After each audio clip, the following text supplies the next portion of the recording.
സുഹൃത്തുക്കളെ നമസ്കാരം, ഇനായത്താണ്.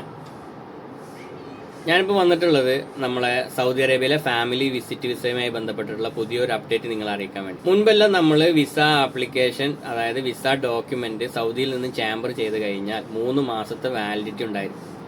ആ 3 മാസത്തിനുള്ളിൽ നമുക്ക് നാട്ടിലെ VFS അപ്പോയിൻമെന്റ് എടുത്ത് സ്റ്റാമ്പ് ചെയ്താൽ മതിയായിരുന്നു. പക്ഷേ എന്നാൽ ഇപ്പോൾ റീസെന്റ് ആയിട്ടുള്ള അപ്ഡേറ്റ് പ്രകാരം സൗദിയിൽ നിന്നും വിസ ഡോക്യുമെന്റ് ചാമ്പർ ചെയ്ത് കഴിഞ്ഞാൽ വെറും 30 ദിവസത്തെ വാലിഡിറ്റി മാത്രമേ ഉണ്ടായിരിക്കുന്നുള്ളൂ. അപ്പോൾ നിങ്ങൾ ആരെങ്കിലും ഫാമിലിനെ കൊണ്ടുവരാൻ വേണ്ടിയിട്ട് ഇതുപോലെ വിസ ഡോക്യുമെന്റ് ചാമ്പർ ചെയ്ത് 2 മാസം 3 മാസം വെയിറ്റ് ചെയ്ത് നിൽക്കുന്ന ആൾക്കാരാണെന്നുണ്ടെങ്കിൽ ഇനി ആ ഡോക്യുമെന്റ് VFS സബ്മിറ്റ് ചെയ്ത് കഴിഞ്ഞാൽ അത് റിജക്റ്റ് ആവുന്നതാണ്. അപ്പോൾ എല്ലാവരും അറിവിലേക്ക്, നിങ്ങൾ ആരെങ്കിലും ഫാമിലിനെ കൊണ്ടുവരാൻ വേണ്ടിയിട്ട് ഇതേപോലെ ഡോക്യുമെന്റ് റെഡിയാക്കുന്നുണ്ടെങ്കിൽ അത് 30 ദിവസത്തിനുള്ളിൽ VFS സബ്മിറ്റ് ചെയ്ത് സ്റ്റാമ്പിംഗ് പ്രോസസ്സ് കംപ്ലീറ്റ് ചെയ്യേണ്ടതാണ്. VFS normally 8 to 10 working days എടുക്കും. അപ്പോൾ നിങ്ങൾ അതും കൂടെ കാൽക്കുലേറ്റ് ചെയ്തിട്ട് വേണം.